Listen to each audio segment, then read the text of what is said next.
Hello everyone, welcome to our channel SAJS vlog. இன்னைக்கு நம்ம என்ன பார்க்க போறோம்னா தக்காளி தொக்கு செய்வது எப்படின்னு பார்க்க போறோம். அதுக்கு தேவையான பொருள் வந்து வெங்காயம் ஒரு 6 வெங்காயம் வெட்டி வச்சிருக்கேன். பூண்டு வந்து ஒரு 3 பல்லு வந்து தட்டி வச்சிருக்கேன். ஒரு 4 தக்காளியை வந்து வெட்டி வச்சிருக்கேன். 2 பச்சை மிளகாய் எடுத்திருக்கேன். இப்போ தாளிக்கிறதுக்கு ஒரு கடாயை வச்சு நல்லெண்ணெய் வந்து ஒரு 3 டேபிள் ஸ்பூன் நல்லெண்ணெயை ஊற்றிக்கலாம். நல்லா எண்ணெய் நல்லா காஞ்ச பிறகு ஒரு 1 1/2 ஸ்பூன் வந்து நான் கடுகு உளுந்து போட்டிருக்கேன். இப்போ ஒரு 1 1/2 ஸ்பூன் வந்து சோம்பு எடுத்திருக்கேன். அதுவும் நல்லா பொரியட்டும். பொரிஞ்ச பிறகு நம்ம தட்டி வச்சிருக்க பூண்டையும் போட்டு நல்லா எண்ணெயில போட்டுக்கலாம். அதுக்கப்புறம் வெங்காயத்தை போட்டு நல்லா வதக்கிக்குவோம்.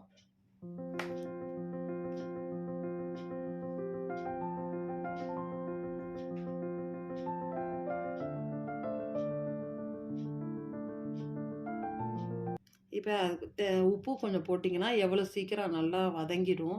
அதனால் கொஞ்சமாக உப்பு போட்டுக்குவோம். இப்போ மூடி வச்சு நல்லா வதங்கட்டும். அப்பைக்கப்போ எடுத்து கிண்டிக்குங்க, ஏன்னா அடி பிடிச்சிரும்.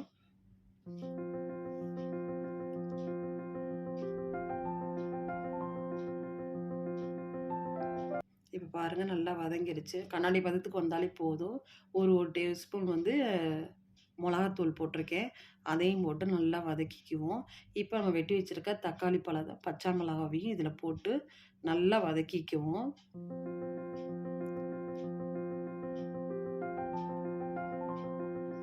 தக்காளி பழத்தையும் பச்சை மிளகாயும் போட்டு நல்லா வதக்கி இப்போ இதுக்கு தேவையான அளவு கொஞ்சமாக உப்பு போட்டுக்குவோம். ஏற்கனவே வெங்காயத்தில் கொஞ்சம் போட்டிருக்கோம். இப்போவும் கொஞ்சம் போட்டால் உப்பு போட்டால் கொஞ்சம் சீக்கிரம் நம்மளுக்கு வதங்கும். அதனால தான் போட்டுக்கிறது. நல்லா கிண்டி விட்டு மூடி வச்சுருங்க. நல்லா வதங்கட்டும். அப்பைக்கப்போ திறந்து பார்த்து அதை நல்லா கிண்டி இந்த தக்காளியை நல்லா மசிச்சுடுங்க. தக்காளி எவ்வளோக்கு எவ்வளோ மசியுதோ அவ்வளோ டேஸ்ட்டு ரொம்ப அருமையாக இருக்கும்.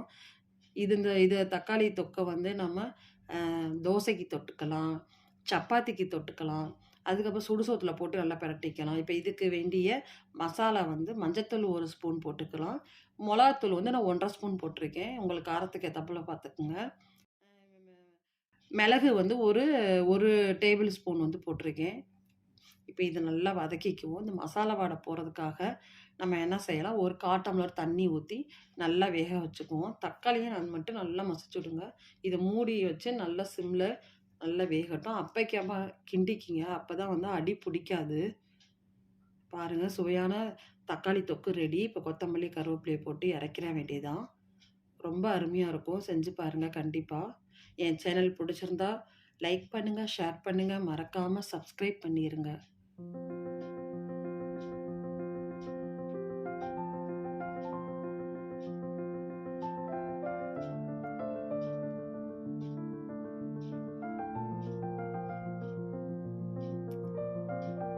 இப்போ சுவையான தக்காளி தொக்கு ரெடி.